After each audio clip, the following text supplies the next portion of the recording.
This is Branko Malic. We are beginning a new series of podcasts that will be a rather long one with a lot time between episodes because the subject at hand is rather complicated. It is exposition and to an extent interpretation of one huge book. The name of the book is Memoirs Illustrating the History of Jacobinism. It was written by Abbé Augustin Barruel, a French Jesuit, and it was published in 4 volumes in 1797 in London, because Barruel was a refugee from French Revolution. To be more precise, he barely escaped with his life because he was a sworn and outspoken anti-revolutionary, and it is considered to be the first one of the two first real conspiracy themed books in the modern world. And one could argue, and I will argue this throughout these podcasts, that it is that what we call conspiracy theory, or what I would prefer to call theory of occult politics, is in fact a product of modernity, for various reasons we'll try to put forward. The other book, which is somewhat more popular and better known among us contemporary people, is John Robinson's book, Proofs of Conspiracy. Robinson was a Scottish author, and it was also published in 1797. And those two authors were unaware of one another until the publication of the Robinson's book and publication of 4th volume of Barruel's book, because Memoirs by Auguste Barruel, written in 4 volumes. Original was more than 2,000 pages long. The version I have is a second edition, which is I think not abridged, but because of a different kind of printing, of course, modern printing. It is about 800 pages. So it was published in successive volumes, and it was an instant bestseller throughout Europe, especially in England, and it was for a long time, of course, banished in France, in a revolutionary France of that time. So those two authors acknowledge each other's existence and value of each other's work only in appendixes. Robinson acknowledges the Barruel's book in appendix to his Proofs of Conspiracy, while Barruel acknowledges Robinson at the outset of his of the 4th volume of his memoirs, the 4th volume, which is, I think you'll find it most interesting, but it will be it is further down the line in this podcast. It is about Illuminati, and the common theme of those two books, those two authors, is a thesis that at the time, that is to say from somewhere about first half of 18th century up to French Revolution, throughout Europe there was a concentrated action of secret societies to overthrow all existing social and religious and political orders. Now, the difference between these two books is huge in their quality. Robinson's Proofs of Conspiracy is concentrated mainly on Illuminati, and it is to an extent largely conjectural. That is, the author is prone to make a broad judgments. To be honest, to him, he was himself a Freemason, and he was well acquainted with many people in this milieu. But he's not very scrupulous researcher. His book is more like a pamphlet. It is not a big book. It is some 100 pages plus in these online editions we can find on internet.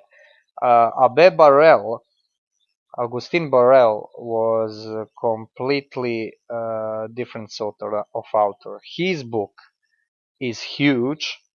It is extremely detailed, and it is, in my opinion, very scrupulously researched.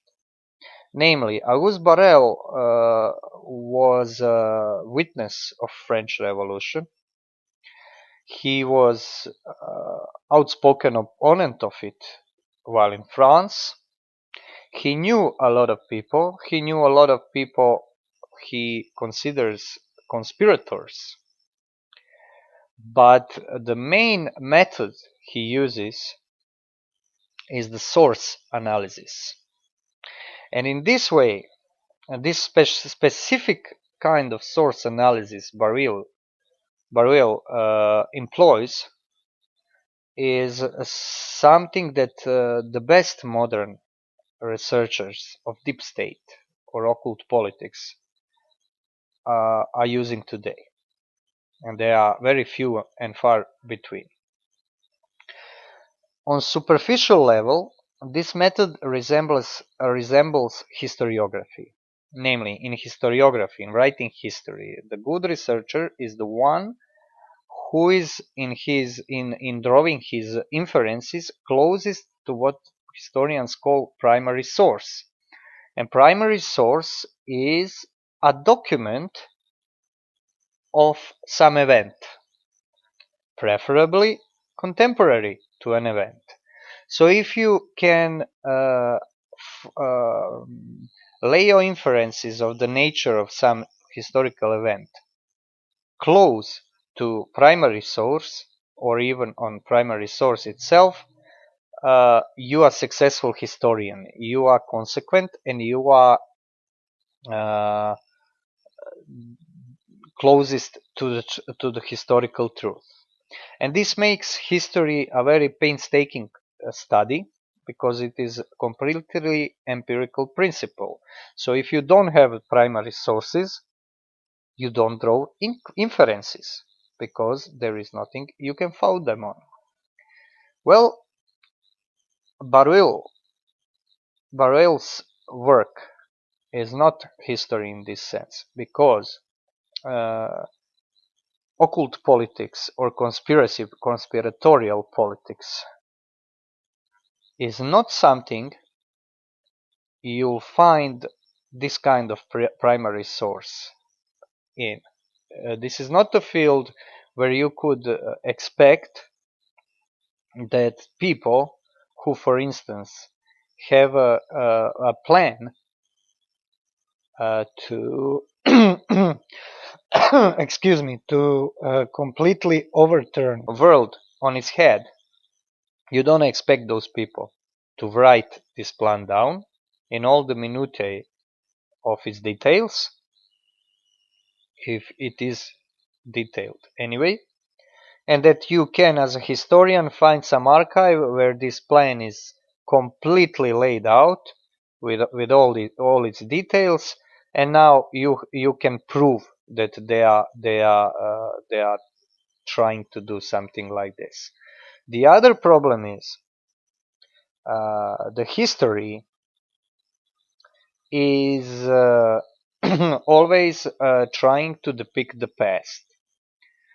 The intention of Barruel and any conspiracy researcher worth his salt is to infer what is intended by conspirators. That is, what they mean to do, not what have they already done. Because there is a moral aspect to this research, namely the aspect of combating or indeed supporting this activity. So Barruel's Barruel's methodology consists of depicting the intentions, as he says, and facts. And intentions are the most important thing in conspiracy theory, the proofs of intention. Because between intention and the fact, that is, concrete historical event, as for instance is French Revolution, it is arguable that you can empirically find no steps, because all actions that were employed to produce effect were done in secret. And this is the gist of it. You have to conjecture. In conspiracy theory, you cannot be empiricists. I see many people today writing, doing podcasts and whatever on these subjects, and then they say, "Oh, there is no evidence on this. I was contacting American intelligence services with this accordance with this Freedom of Information Act, so they gave me those documents. Much of this is blackened out. You can't read everything. They didn't provide. They cannot provide any evidence for my theory from the archives." Well, I can say then that, for instance, if you believe that 9/11 was not a terrorist attack by 19 Arab men, that there was something, some other foul play happening. Do you really think that if you write to CIA or NSA or anybody who you consider could know something about it, that they will just give you a document that explains what really was done? This way of thinking, this extreme empiricist thinking, runs in circles. It is the expression, in my opinion, of a specific mental attitude towards the world, the attitude looking for safety, attitude that shuns danger, that shuns unknown. And this attitude will not serve you good in the research of the system of evil, which conspiracy theory, in my opinion, in fact is. Conspiracy theory could be understood as an analysis of evil, because when I said that Auguste Barruel's memoir on illustrating history of Jacobinism is a first conspiracy theory, I'm dead serious about it. It really is. People say there are always been conspiracy theories, blah blah blah. No, that's not true.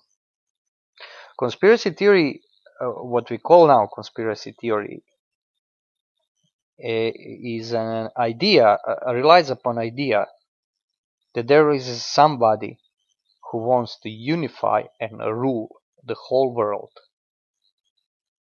That is, it is global in scope, all-pervading, and evil. This rule has to be evil. This is not some benevolent group of benevolent people who want to bring about utopia, although they are selling it as an utopia. This global governance they want. This is a modern idea. And there were some interpretations of this. For instance, you have Alexander Dugin, Russian, I would say, occultist, come satanist, come nihilist, come whatever you want, because he relies on principle of chaos in his thought and action.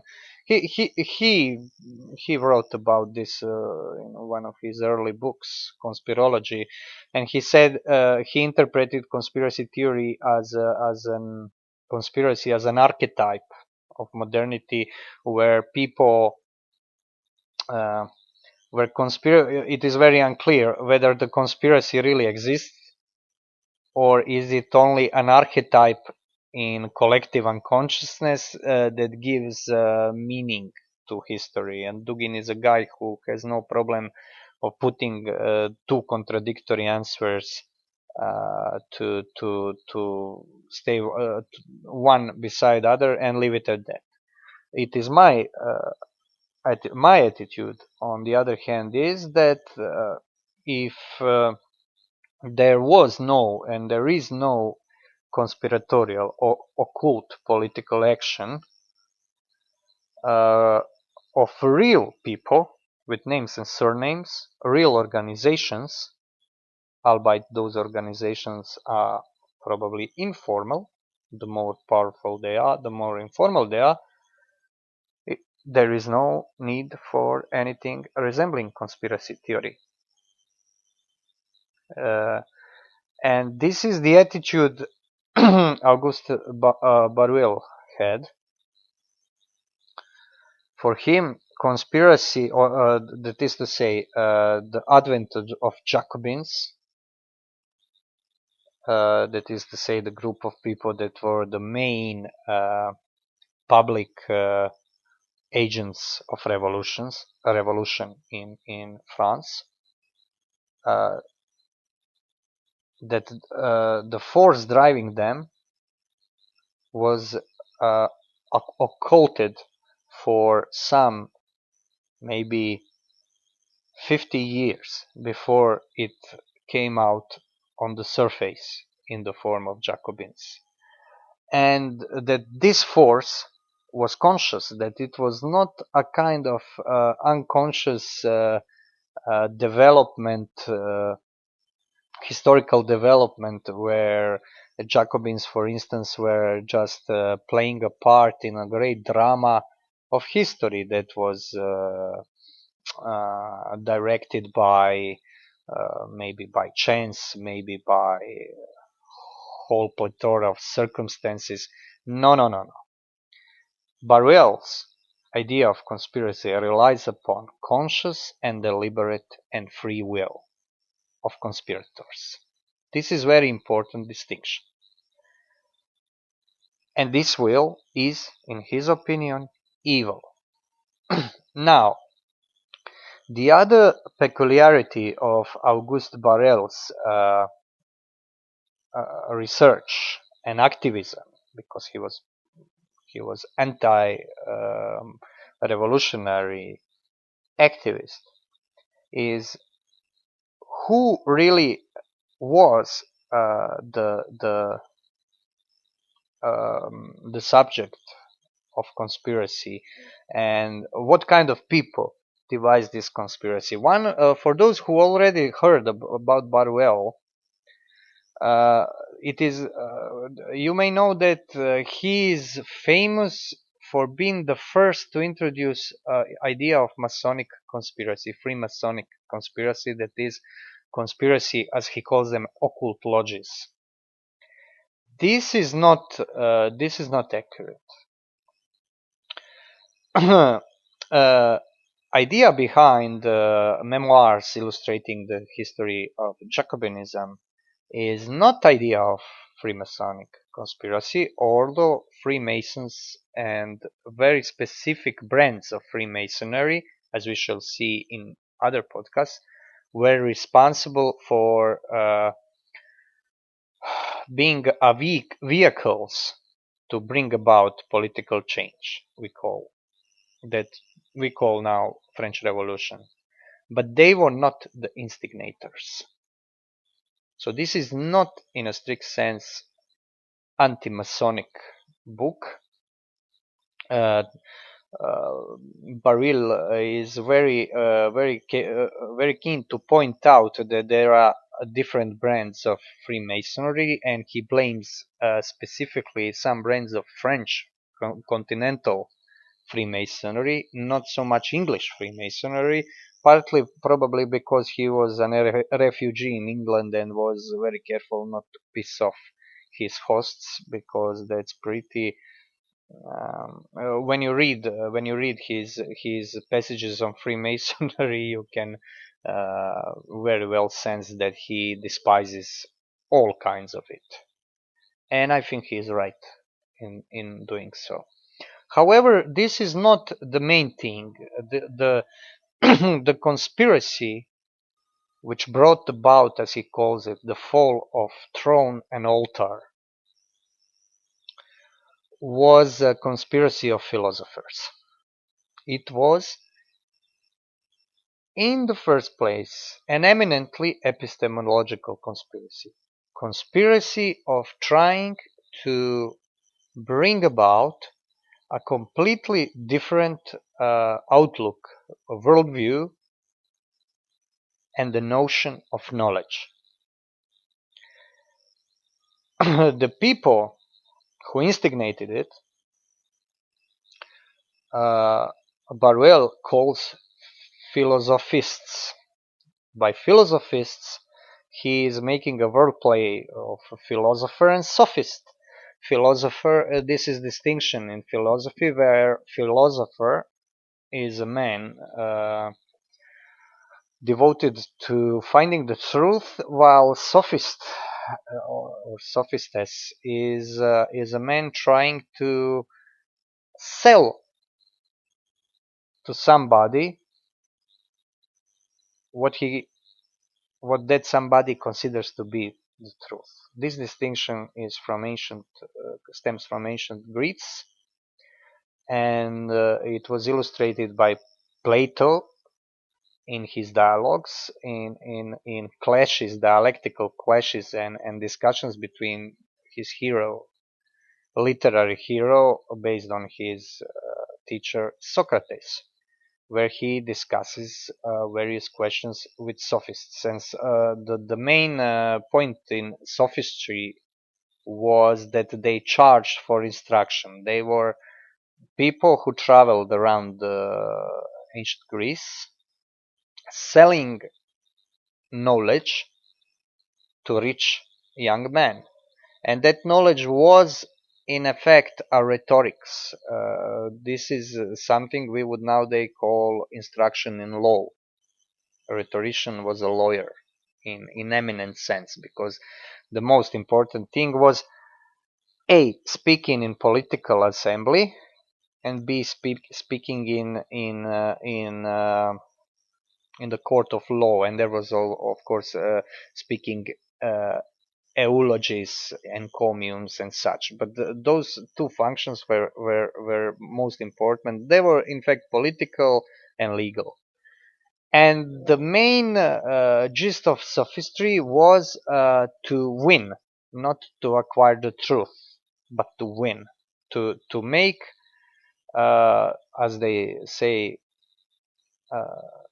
as they tend to formulate it, to make a weaker argument appear stronger, and to win.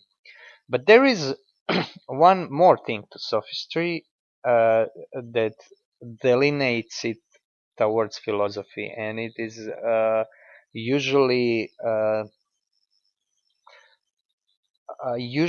left aside by historians of philosophy. Namely, sophists were, to a man, convinced that there is no truth beyond the appearances. They were extreme subjectivists and, paradoxically, extreme empiricists, and the sophistic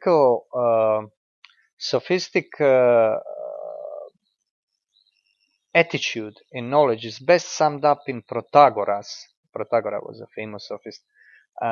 Dictum: homo mensura, which means man is the measure. Man is the measure of all things that which are that they are, and those that are not that they are not. And this comes from the assumption that all knowledge, certainty in knowledge, is provided by subject, because there is nothing beyond sense reality. There are only things we perceive with our five senses, and out of these perceptions we build up concepts, words, and sentences, and so on. And there is nothing beyond this. So the criteria for truth, criteria for making an argument stronger, for instance, is nothing else but subjective will of a man. And therefore man is the measure of all things. And this is what you get when you uh, when you rely on assumption that there is no transcendence, that there is no metaphysics, there is nothing beyond. You can come to extreme subjectivism, and this is may look little paradoxical, because modern science, which is kind of today considered as an epitome of objectivity, is in fact relying on this principle, sophistic principle. And when you read, for instance, Aristotle Gamma Book of Metaphysics, where he talks about this idea that there is only phenomena, only things that appear, then you have to assume that the one to whom those things appear is the criterion of truth. And today, I would say that today we have this kind of thinking in as a kind of civil religion we call scientism, and it has its high priests. When I was very young, it was Carl Sagan. I am of course not American, nor I'm not Westerner in a proper sense, but I remember his documentary series Cosmos, because even in Eastern Europe, this worldview was abroad. And Carl Sagan, for instance, is one, or Arthur Clarke, the writer, supposed scientist, although as far as I know he was a army officer, not a scientist proper.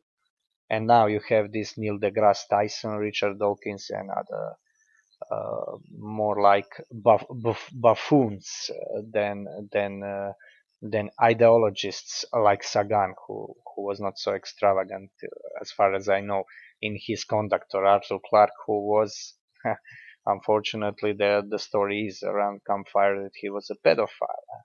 But this is not so important now, in a sense that we will not talk about present situation of the world. We will try to stick to France of the Barruel's age. But one thing is important to note. Now, when we define sophists and philosopher, we see that main difference between them is that one, i.e., sophists rely on what was till recently called light of nature, or natural reason taken by itself. And this natural reason could be described as a reflection of things. And when it's taken as a principle of knowledge, of truth and untruth, when there is nothing above it, we have a problem, because there tends to be as many natural reasons as there are men. And while philosopher is the man who relies on authority of the higher reason. be it his own higher reason, as some would argue, mind, or participating in divine mind, or prescription of revealed religion. In Greece, this was in time of first sophists. This was very clear because the main opposition in history of philosophy is between sophists and Plato and Aristotle, who were not in so much in discord as we modern people think today. That was, in fact, a clash between those who seek knowledge that is higher than sense experience, or even if they deny the ability to acquire this knowledge, they assume that there is a higher reality which illuminates the lower, and those that affirm that there is only lower, that there are only senses and what can be taken from senses, and then you conceptualize it, and then you call this conceptualization natural reason. Now we come to Barruel's definition. This is philosophist. Philosophist is his contemporary who denies existence of higher reality, higher authority in a political sense and theological sense of the church, and relies only on himself and wants to bring about such state in education, in politics, and in society that will be built upon this principle. And this principle he calls philosophy. The people promoting this idea are the members of what we now call French Enlightenment. The main Enlightenment philosophist, as Augustin Barruel sees it, was Voltaire. And Voltaire was a chief organizer, so says Barruel, of what became the conspiracy of philosophers. His accomplices in this task chief accomplices were people, intellectuals, philosophists,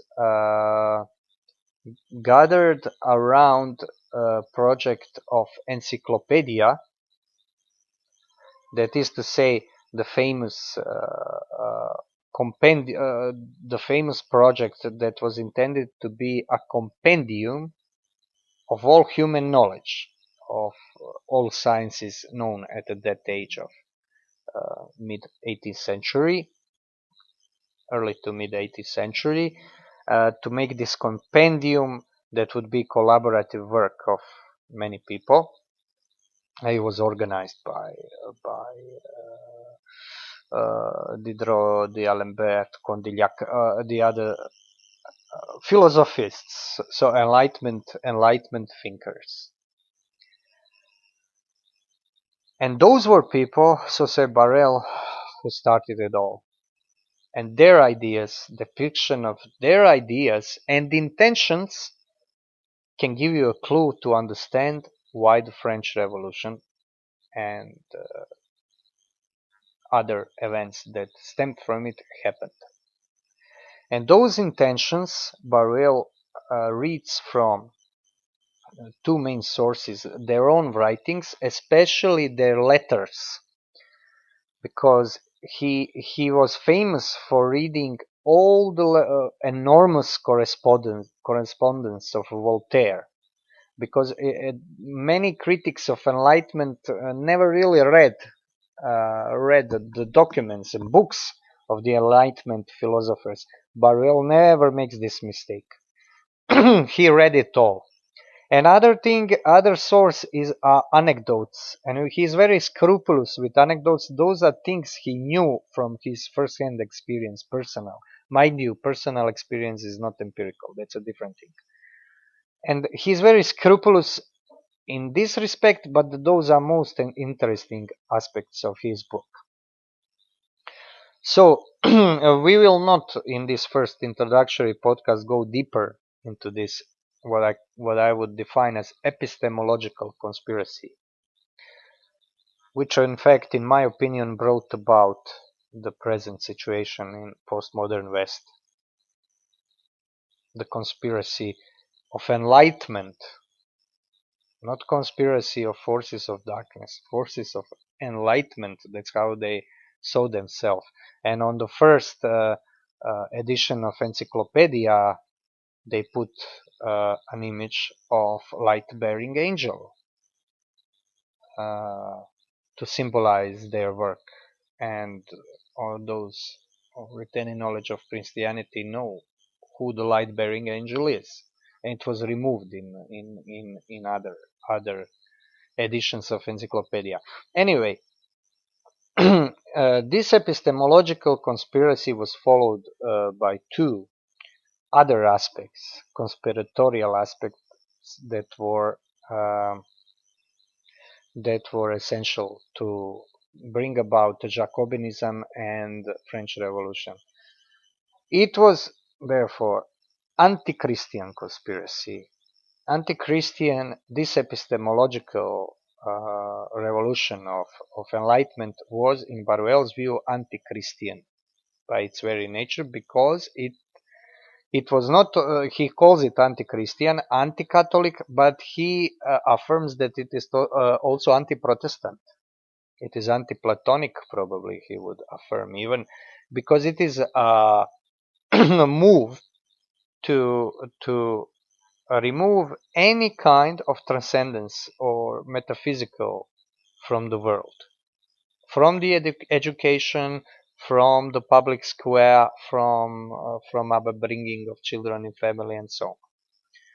This aspect, anti-Christian conspiracy, was carried by Voltaire.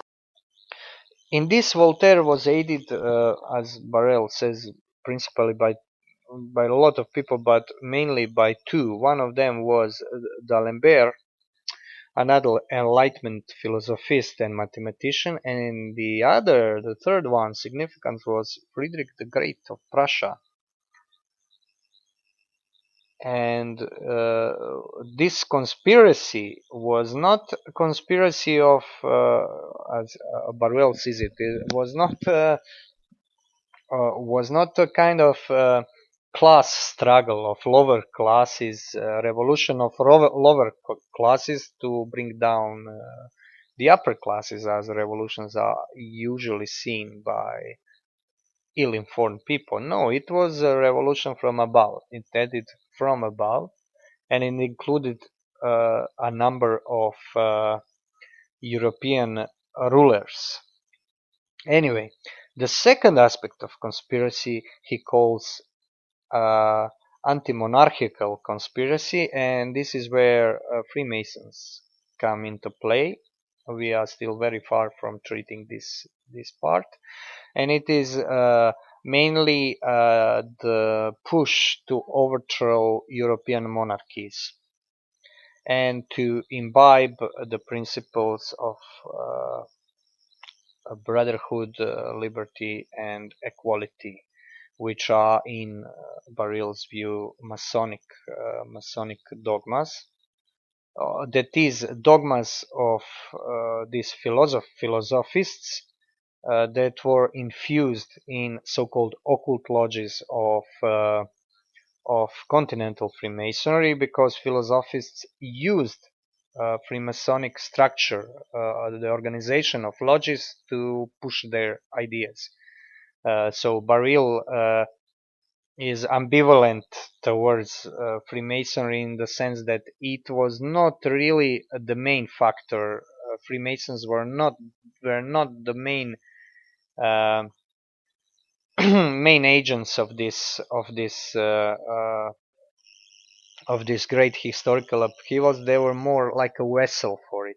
We'll talk in detail on that in further podcast. And third, and I think for most of my listeners the most interesting, is what he calls antisocial conspiracy. That is the aspect of this revolutionary movement that was intended to break up the traditional modes of living in a sense we could now call anarchism, where there would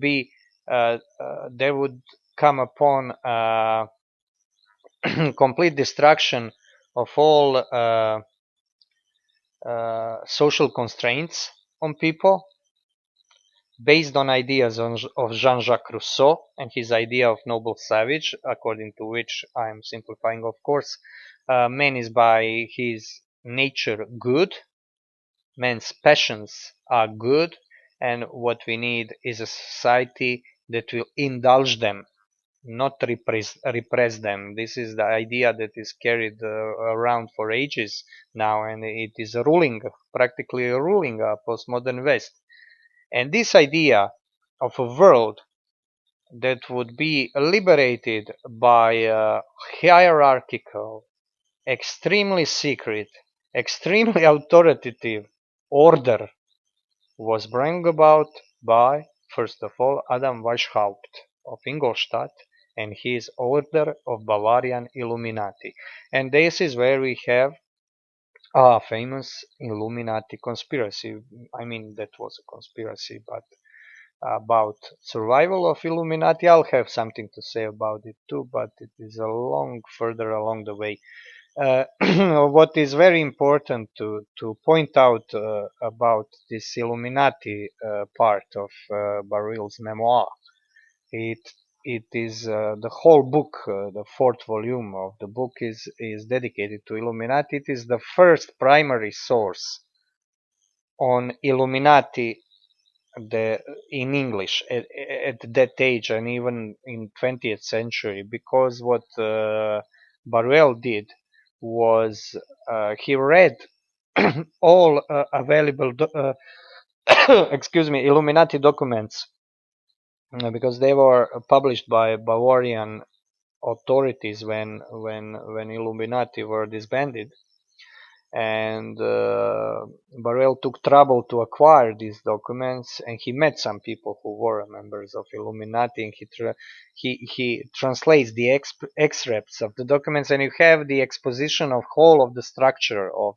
order and how they functioned and how they recruited their members and so on. And we'll talk about that in the future podcasts. It is very convoluted, very tiresome read, very complicated, because this order was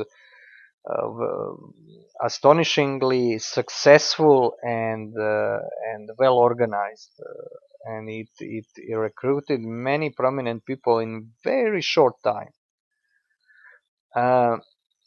And so this will be this would be the theme of our further podcast. This was of course only an introduction. As you see, there is a lot of ground to cover, and this is a huge book, but it is extremely deserving of attention, because it is the mother of deep state research.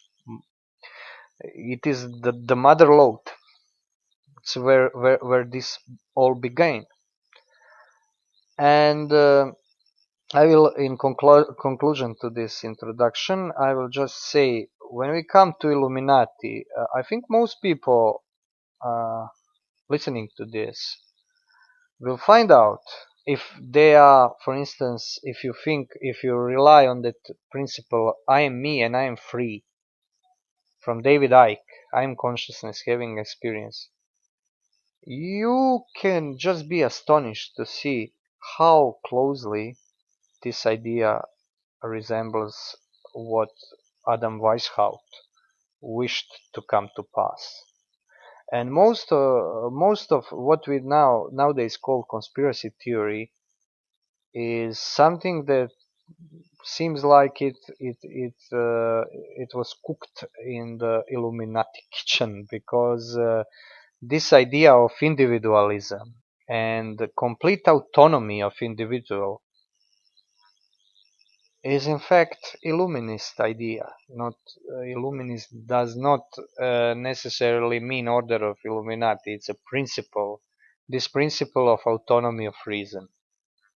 So when you say do your own research and such things, It's always good to think about what you mean by this. When you say that religion is a system of control and so on, these ideas.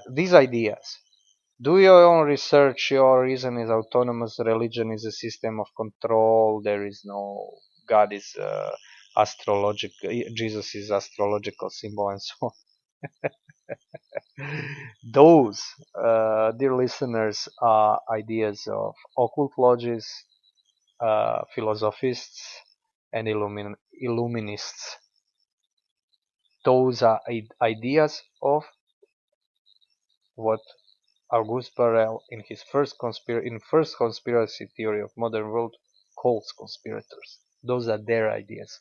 So we'll see how convoluted our contemporary notion of good and bad is by interpreting this book, because you will see that originally the idea that the mental attitude that there is a conscious push to bring about evil world order relied upon diametrically opposed principles from those that researchers or so-called researchers of nowadays use.